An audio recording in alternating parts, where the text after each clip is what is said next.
Welcome to Youth Forum. I'm Hyun-Suk Kong, General Moderator of this conference from Yeonsu, Republic of Korea. Let me inform you of notice before starting the conference. Please carefully read the notice on the screen. If you have any questions, please post it Q&A section on Zoom.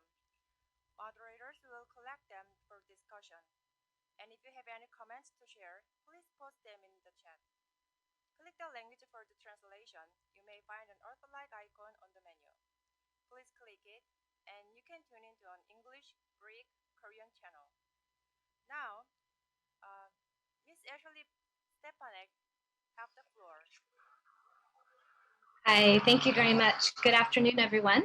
My name is Ashley Stepanek Lockhart, and I'm very happy to be involved in this youth forum today, both as someone who researches topics of active and global citizenship for UNESCO and the University of Cambridge, specifically on youth and adult education and learning through monitoring in GRAIL 4 and now GRAIL 5, which is the Global Report on Adult Learning and Education, and also as a moderator of today's discussion.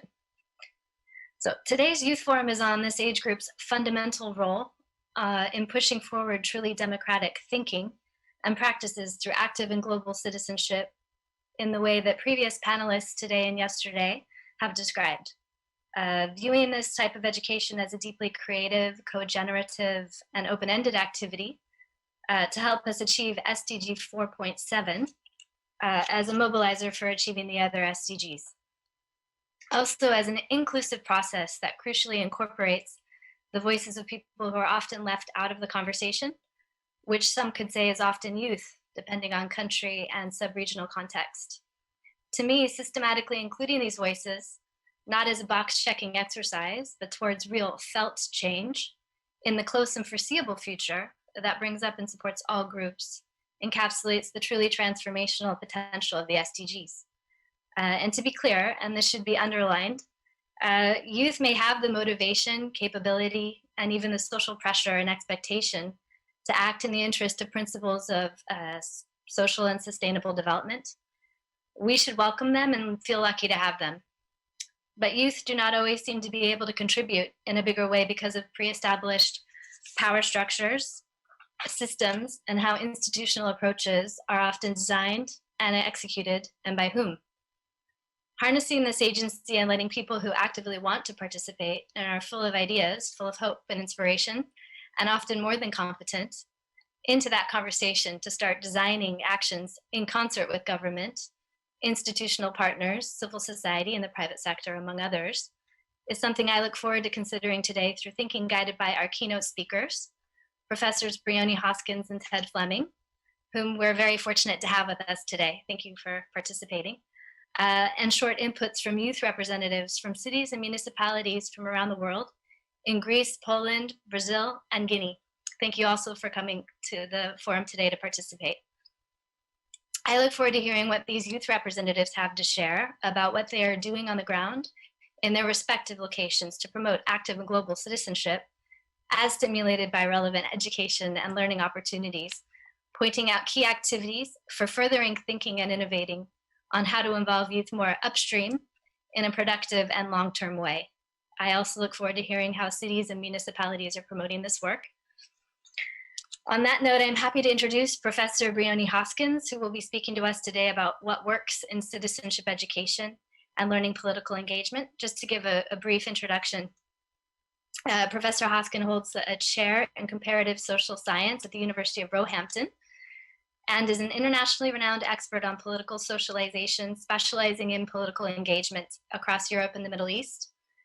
Her latest book is on education, democracy, and inequality, specifically on political engagement and citizenship education in Europe.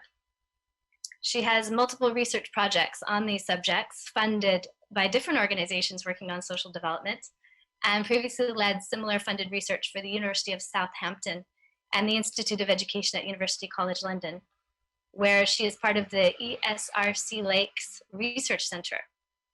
Professor Hoskins has 7 years of policy experience working on these subjects and extensive experience consulting with international organizations, including UNESCO. So I hand over the floor to Professor Bryony Hoskins for 15 minutes. Thank you.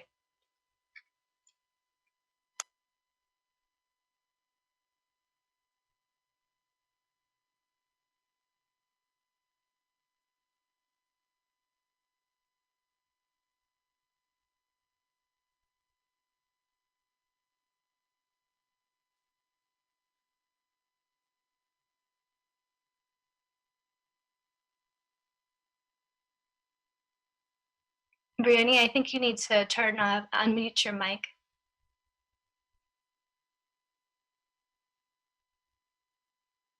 It looks as if it's muted. There it is. I think it's better now. Right. Can you hear me now? Perfect. Two thumbs up. And what about the slideshow? Can you see the slideshow? It looks great to me. Perfect. Excellent.